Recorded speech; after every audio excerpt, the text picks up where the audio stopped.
So, welcome everybody. My name is Dani Rodrik. I'm one of the co-directors of the Economics for Inclusive Prosperity. Let me welcome everybody. It's nice to see you. This conference was supposed to have happened 3 years ago and fell prey to the pandemic. We're very happy that we could do it with an even bigger and better cast this time around. I just want to say a few words about how this thing came about and where we've been going. The actual idea for this came out of a conversation that I had with Suresh Naidu and Gabriel Zuckman, and it was after a conference we had at one of these multidisciplinary conferences that we had. This was at CASPAS, and I'm very happy that Margaret Levy is here with us, who was the director of CASPAS at Stanford then. And the three of us were involved in this program, and it was one of these usual multidisciplinary conferences, usual in the sense that economics and economists were held in very low regard, and you know, sort of economics was viewed as essentially as the architect of some of the bad ideas that have come to be known as neoliberalism, responsible for its many failings, such as rising inequality, disregard to climate change, the rising power of corporations, excessive focus on growth over other social objectives. And Suresh, Gabriel, and I were puzzled by this. At some level, we could understand where this was coming from because many well-known economists have been cheerleaders for many of the ideas that resulted in markets pushing both domestically and globally beyond what they could support or achieve. At the same time, we knew, as professional economists, that contemporary economics has as much, if not more, to say about the failings of markets, and by way of also offering policy and institutional remedies for those failings. So we thought we wanted to do two things. One was to show that economics could actually be an ally rather than the enemy of inclusive prosperity. And second, to encourage younger economists to engage seriously in policy. In some sense, we wanted to be a network of economists, a kind of a mini NBER with a policy attitude, where you're actually encouraged to think about policy and interesting, innovative ideas on policy. So we set up EfIP, and we started with a bunch of policy briefs, to which many of the panelists here and others in the audience have contributed. Check those out at econfip.org. The three of us also published a little piece called Economics After Neoliberalism in the Boston Review. I think there might be copies somewhere out there, where we argued that neoliberalism, as is commonly understood by other social scientists, is actually bad economics rather than economics in practice. And we tried to show how the frontiers of economics were rife with new approaches to labor markets, regulation, taxation, and globalization. And eventually, fortified with the addition to the core team of Ilyana Kuzyemko, Atif Mian, and Stephanie Stancheva, we planned this conference, which has been postponed today.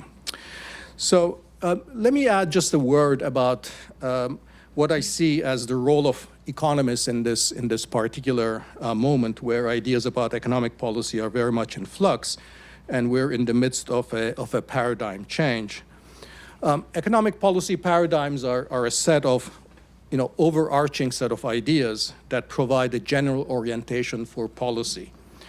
Economists don't think that they operate outside a paradigm, that they operate within a paradigm. In fact, the term paradigm is not generally used in economics, but fish don't know they live in water.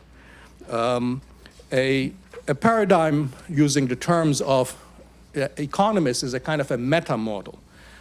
It's a meta-model that's rarely articulated, even more rarely tested, yet underlies how we think about the economy and its relation to society and the polity. So it's a set of maintained assumptions about the nature and the prevalence of market failures, government capabilities and intentions, the possibilities of collective action in diverse spheres, the nature of binding constraints on economic prosperity, along with a set of implicit prioritization of values that may sometimes be intentions, such as efficiency, equity, resilience, social cohesion, personal freedom, and so forth. Examples of paradigms in economic history, can go back to mercantilism, which was a paradigm of thinking about how you think about the economy. Classical liberalism was a paradigm. Welfare state Keynesianism was paradigm. And neoliberalism turned into a paradigm. In many ways, I think that the tools of economics, such as contextual theorization and evidence generation, are better at navigating across paradigms than on constructing or propagating new paradigms. So we are very good at answering questions like when is one set of ideas correct and another one unhelpful. And I think there economics and economists have a very important role to play to sort of resist the boundaries of given paradigms, because each one of these ideas in each one of the paradigms that I've just listed might be occasionally appropriate in certain settings. At the same time, I think economists need a kind of animating vision to undertake the work that's going to be relevant, that addresses the challenges of the time in a manner that's cognizant of the different contexts and that different contexts require different solutions. So the central question is, how do we build a more inclusive, more resilient, more prosperous economy at home while speeding up rather than slowing down the global climate transition and enhancing rather than undermining the global public goods that everybody needs, but especially low-income countries need to develop. This is this overarching question that we hope this conference and the broader EfIP agenda will help accomplish. So just before we start with our first panel, just a few organizational notes. I want to start by thanking the sort of many people and groups and institutions that made this possible. The Hewlett Foundation, who provided financial support for this from the very outset. The Wiener Center, under whose auspices we're holding this conference. The director of the Wiener Center, Sandra Susan Smith, would have liked very much to be here. Unfortunately, she had another commitment. I want to thank especially Jessica de Simone, who's really done sort of the day-to-day goading and organizing, without which really this would not have happened. Barbara Whalen, the executive director of the Wiener Center, who worked very hard at HA, and many others. So just so you know, this event is actually open to the public, and there might be press in attendance or online. The event is being recorded and photographed. We have several hundred people registered online who will be joining and viewing the live stream. So, panelists should know that they're talking to a broader audience than just the people who are here. For those who are registered, you should know that the second day, tomorrow, actually the event will be held at the Charles Hotel rather than here. We have Malcolm Wiener's staff all around that can help you if you have any questions.